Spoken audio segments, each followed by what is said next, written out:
Hello guys, welcome back to my YouTube channel Shampa কিচেনের তরফ থেকে তোমাদেরকে অনেক অনেক স্বাগত। তো আজকের রেসিপিটা হচ্ছে কাঁঠালের মালপোয়া।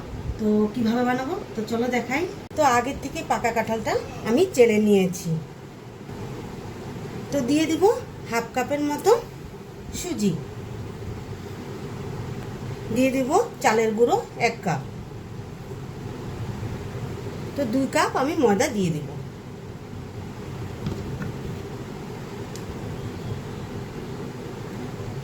তো দিয়ে দিব 1 কাপের মতন চিনি। তো কাঁঠালটা তো মিষ্টিই থাকে,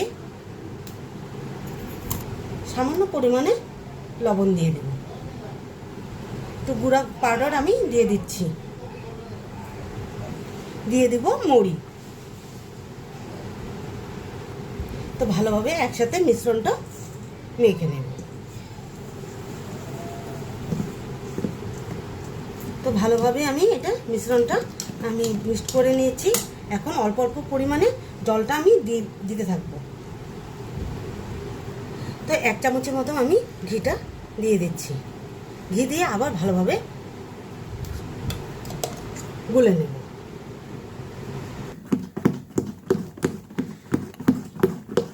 তো আমার মিক্সড করা হয়ে গেছে। তো চলো এখন বানিয়ে নিই। লোহার কড়াই বসিয়ে দিয়েছি। তো তেলটাও গরম হয়ে গেছে, তাহলে দিয়ে দিই।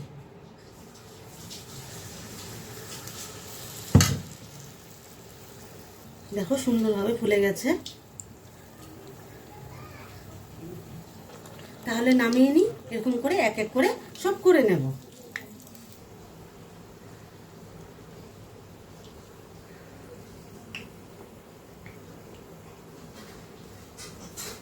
তো বন্ধুরা, আমার এই কাঁঠালের মালপোয়াটা কেমন লেগেছে অবশ্যই কমেন্টে জানাবে। আর লাইক, শেয়ার অ্যান্ড সাবস্ক্রাইব করতে একদম ভুলবে না। বাই।